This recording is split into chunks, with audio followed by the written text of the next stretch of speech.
Castles. They've long been symbols of power and wealth, but some take things to an entirely new level. From intricate designs and opulent interiors to jaw-dropping fortifications, these castles are absolute masterpieces. Join me, we're going to explore 15 of the most elaborate castles ever built, each with its own fascinating story.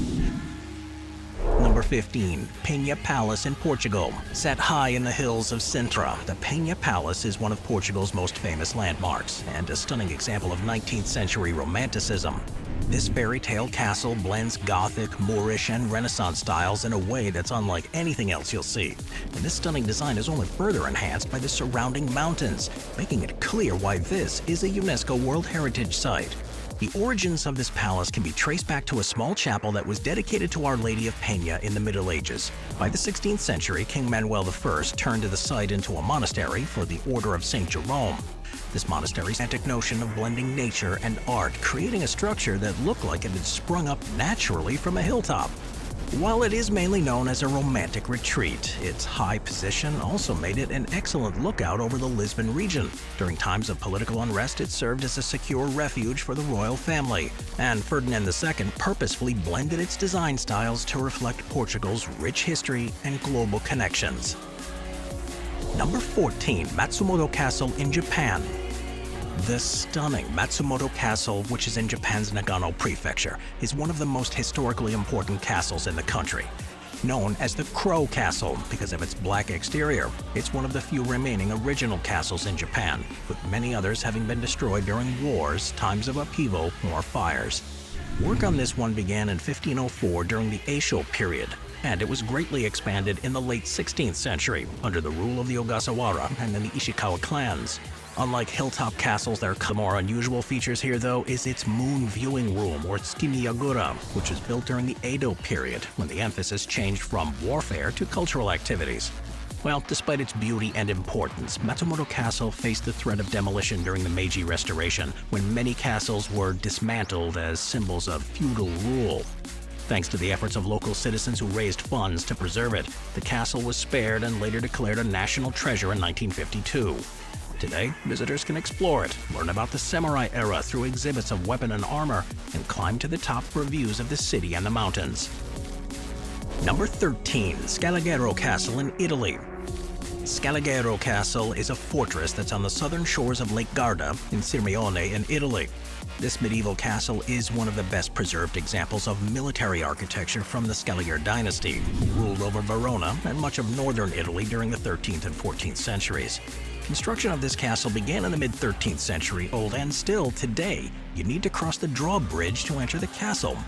As for its architecture, it is a blend of functionality and elegance. Its rectangular shape is surrounded by tall, crenellated walls and 4 corner towers, each offering views of the lake and landscape. Inside the castle is a large courtyard that was once used for military drills and gatherings, and one unique thing about this castle is that it has an enclosed harbor, which was a medieval dockyard that would have provided shelter for fleets. Over time, the castle has served various purposes, and following the fall of the Scaliger family, it was used as a military outpost under Venetian, French, and Austrian control. In modern times, of course, there's no further need for its defensive capabilities, and it's been carefully restored and turned into a museum and tourist attraction. Number 12. The Gyeongsi-dong Castle in Tibet. Gyeongsi-dong, also known as the Gyeongsi Fortress or Gyeongsi Castle, is one of Tibet's most important landmarks. Sat on a rocky, technologically superior force, and the scars of this battle, including the cannonball damage, can still be seen on the fortress walls. Architecturally, Gyeongsi-dong is a combination of military needs and Tibetan aesthetics. Its multi-tiered design follows the natural contours of the hill with walls and structures built into the landscape, and the steep climb to the top leads to views of the surrounding valley, the town, and the nearby Palcho Monastery. Today, Gyeongsi-dong is a popular destination for travelers wanting to learn more about Tibet's history and culture beyond its more famous landmarks, and there's a small museum that displays artifacts from the region's past, including weapons, designs, documents, and photographs related to the 1904 battle. Number 11. Palace of the Kings of Navarre of Olite, Spain. The Palace of the Kings of Navarre of Olite, also known as Palacio Real de Olite, is a spectacular medieval castle that's in the town of Olite in northern Spain's Navarre region.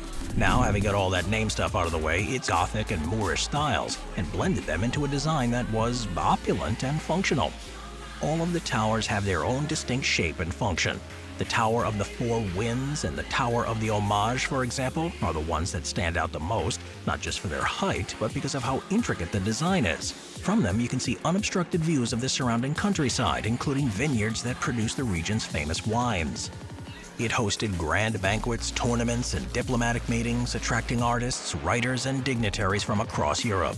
Charles III's reign, though, was relatively peaceful and prosperous, so it was really never tested as a fortress. Following the annexation of Navarre by the Kingdom of Castile in the 16th century, part of the palace fell into disrepair and was further damaged during the Peninsular War in the early 19th century. Despite all this, though, its ruins captured the imagination of romantic artists and writers, ensuring that it was never forgotten, and in the 20th century, extensive restoration efforts brought it back to its former glory. Today, it's loved Slovakia. Work on the structure began in the 12th century, but at that time it was built as a wooden fortification. Over the centuries, it would undergo significant transformations, and by the 13th century, it had been completely rebuilt in stone, at which point it had become a towering medieval stronghold. The most significant changes to the castle took place in the late 19th and early 20th centuries under Count Janos Palfi, who was an aristocrat with a great love of art and history. Inspired by his travels through France and Italy, he wanted it to mirror the romantic chateau of the Loire Valley. To do this, he began a huge renovation project, blending elements of Gothic, Renaissance, and Romantic architecture to create the castle's current appearance. It's the tall towers and spires that give it that impressive shape, but inside, this extravagance is continued with rooms that have ornate ceilings, tapestries, and original furniture.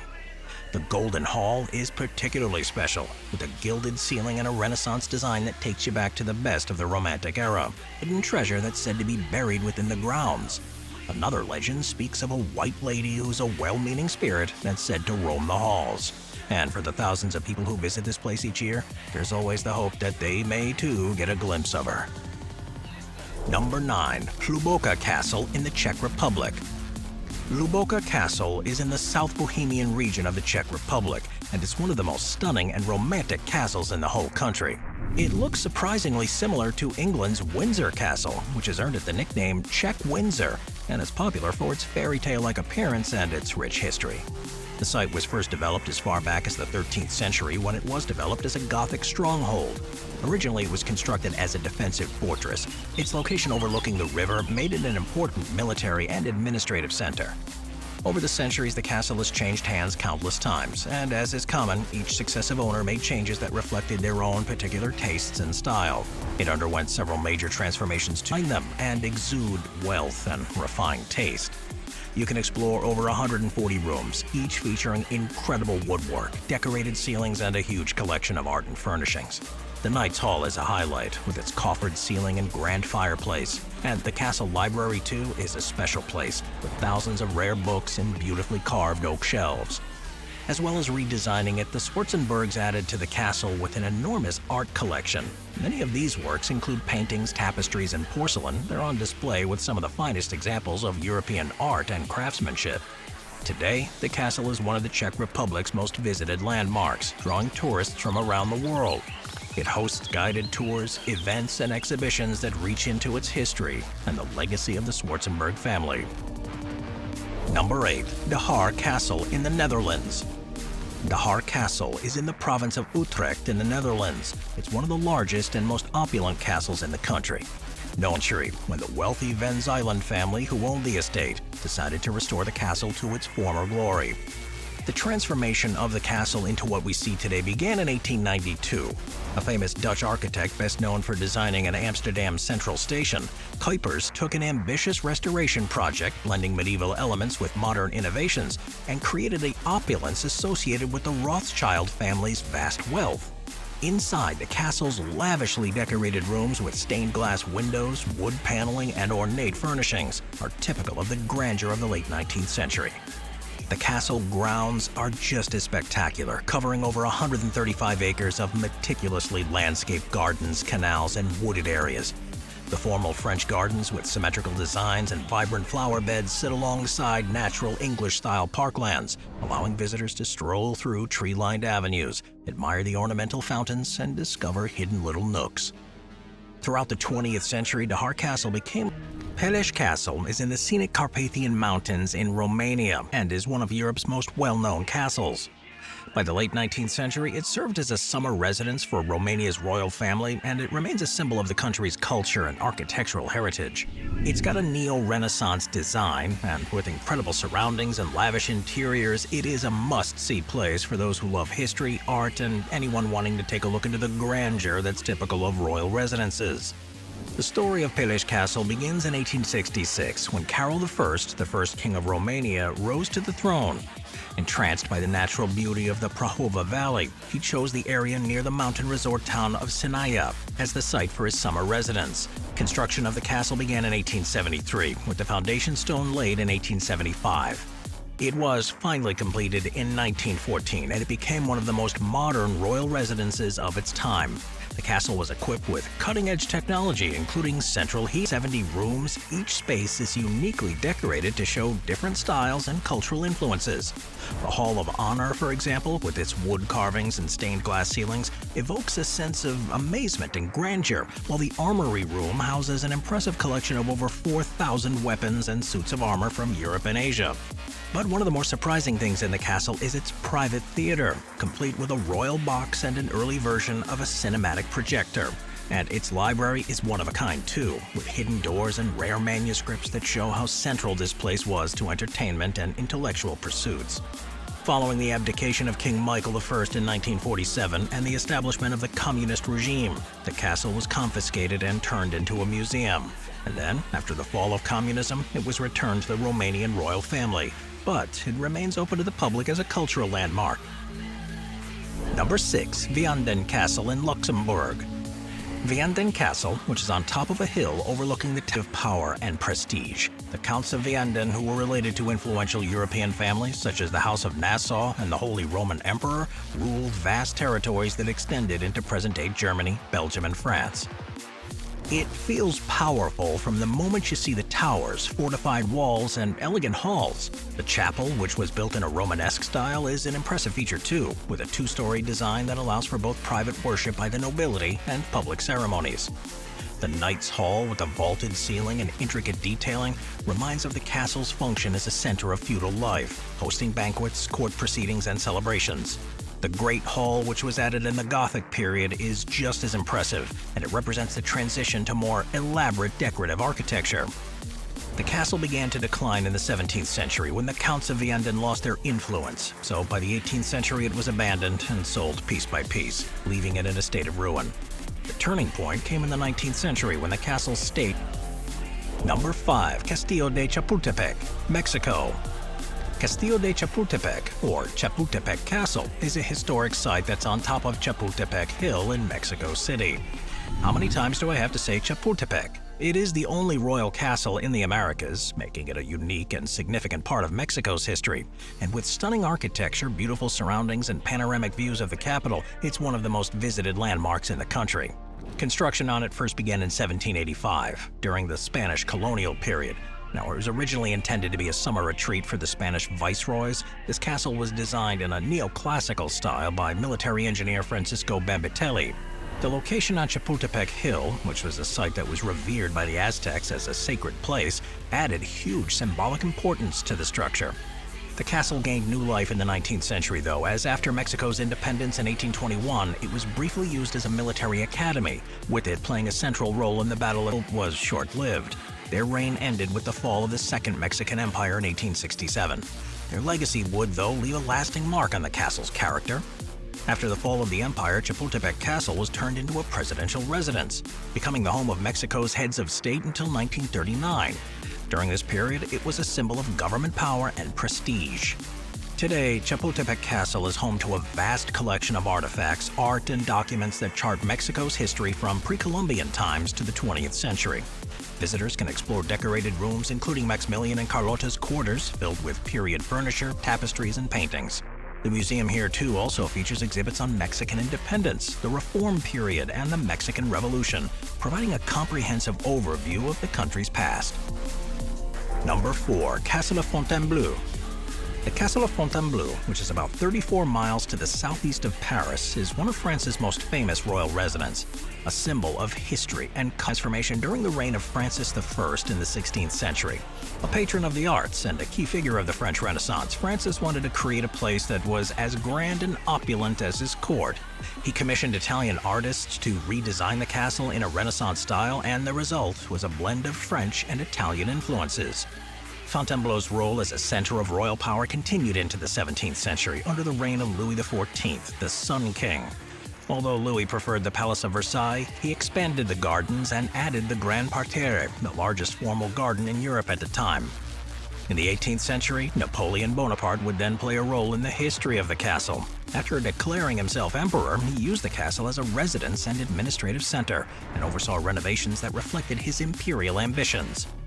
Napoleon also used it as a site of his abdication in 1814, marking a major chapter in both his life, cultural importance, and breathtaking location. It's one of the most visited and celebrated monuments in India, earning its designation as a UNESCO World Heritage Site. Amber Fort was first built in 1592 by Raja Man Singh I, who was a trusted general in the Mughal Emperor Akbar's court. Throughout Amber Fort, you'll see intricate design and artistic mastery, constructed from red sandstone and white marble. The fort is a wonderful blend of solidity and elegance. The entrance, the Suraj Pol, or Sun Gate, leads to the large Jalab Chowk, which is a courtyard where armies would assemble after their victories. This area has also housed stables and quarters for soldiers. One of the fort's most impressive features is the Ganesh Pol, which is an ornately decorated gateway that leads to the private palaces of the royals. The gateway is decorated with incredible frescoes and mosaics, showing the skill of the Rajasthani artisans. Above Ganesh Pol lies the Sukhag Mandir, which is a small chamber where royal women would be able to watch ceremonies in privacy through latticed windows. The highlighting for festivals, celebrations, and courtly rituals that defined the opulence of the Rajput courts, it is, even today, a focal point for Rajasthani culture. And if you visit, you'll be able to see the Amber Sound and Light Show, which is held in the evenings and tells the history of the fort and its rulers. Number 2. The Forbidden City in China. The Forbidden City, which is in the center of Beijing in China, is one of the world's most famous historic landmarks. Once the imperial palace for the Ming and Qing dynasties, it's a sprawling complex that covers a site of over 180 acres. And it served as the political and ceremonial center for China for just over 500 years, from 1420 to 1924. Today, it's a UNESCO World Heritage Site and an enduring symbol of China's rich cultural heritage. The construction of the Forbidden City began in 1406. It was completed in 1420, following 14 years of planning and a workforce made up of more than 1 million people. The palace was surrounded by a 33-foot or 10-meter high wall and a wide moat, emphasizing its role as a protected and exclusive space. The buildings are made mainly of wood and are painted red and gold, which are colors that symbolize prosperity and power in Chinese culture. The city is divided into two main sections, the outer court and the inner court. The outer court, which is located in the southern part, was used for ceremonial purposes and important halls such as the Hall of Supreme Harmony, the largest wooden structure in China, and the site of imperial coronations and grand ceremonies. The inner court, located in the northern part, was the residential area for the emperor and his family. This section includes the Palace of Heavenly Purity and the Palace of Earthly Tranquility, which symbolize the yin-yang balance in imperial life. The Forbidden City is rich in cultural symbolism, so for example the number 9, representing the ultimate power, is clear in the design, from the 9 rows of golden studs on the palace doors to the 9 mythical dragon motifs on the roof. The dragon, a symbol of number 1, Windsor Castle in the UK. Of course it had to be Windsor Castle, in the historic town of Windsor in Berkshire, England. It's the oldest and largest inhabited castle in the world. Being the symbol of British royalty for nearly 1,000 years, it served as both a fortress and a royal residence since it was built by William the Conqueror in the 11th century. With its architecture, rich history, and ongoing role in the monarchy, Windsor Castle is one of the most iconic landmarks in the United Kingdom. William the Conqueror originally established it as part of a series of fortifications that were designed to secure Norman control over England. It's built on a hill overlooking the River Thames. The original castle was a wooden Mott and Bailey structure, and this location was chosen because of its defensive potential. During the reign of Henry II in the 12th century, the wooden structure was replaced with stone, including the construction of the Round Tower, which remains one of the castle's most well-known features. One of the biggest transformations took place under Edward III in the 14th century, Queen Victoria, who made it her main home. She and Prince Albert expanded the castle's functions, hosting state visits, banquets, and other royal events there. And it was during this time that Windsor became a focal point for British national identity. The castle has continued to evolve in the modern era and even played a critical role during the Second World War, when it became a fortified safe haven for the royal family because of its secure location. It did, though, suffer a devastating fire in 1992, which destroyed over 100 rooms, although extensive restoration efforts have now managed to return it to its former glory. Today, the Windsor Castle remains a working royal residence, but it's also a major tourist attraction. It's a weekend retreat for the reigning monarch when they choose to use it, as well as a venue for state banquets, royal weddings, and other ceremonial events. Most recently, though, it was the site of the wedding of Prince Harry and Meghan Markle in 2018. While there are, of course, many places that are off-limits, visitors to Windsor Castle can explore some of its rooms, including the state apartments, which feature an